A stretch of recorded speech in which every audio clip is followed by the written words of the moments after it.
Le témoignage dramatique devant les sénateurs américains de l'une des figures de premier plan de la cellule de crise de l'administration Trump sur le coronavirus, le docteur Anthony Fauci, intervient alors que les cas de Covid-19 augmentent à travers les États-Unis. Et le docteur Fauci leur a déclaré que le nombre quotidien de nouveaux cas d'infection au virus pourrait bientôt plus que doubler. Nous ne pouvons pas seulement nous préoccuper des régions qui connaissent une poussée. Cela fait porter un risque à l'ensemble du pays. Nous avons à présent plus de 40 000 nouveaux cas par jour.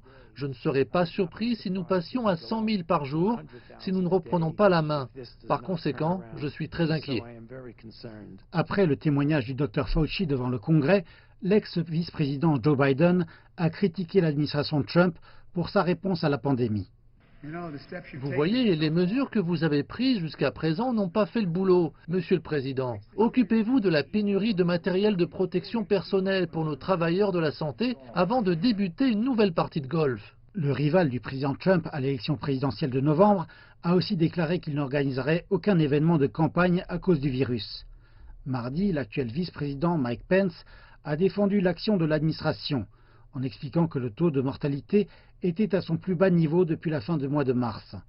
Le nombre de cas augmente dans les parties méridionales et occidentales des États-Unis et au sein de l'Organisation mondiale de la santé, l'inquiétude grandit quant aux Amériques dans leur ensemble.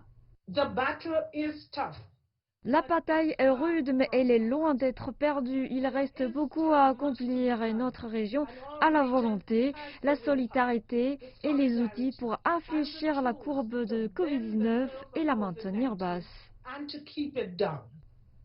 L'OMS affirme que plus de 5 millions de cas ont été rapportés dans les Amériques, soit grosso modo la moitié du total des infections identifiées dans le monde.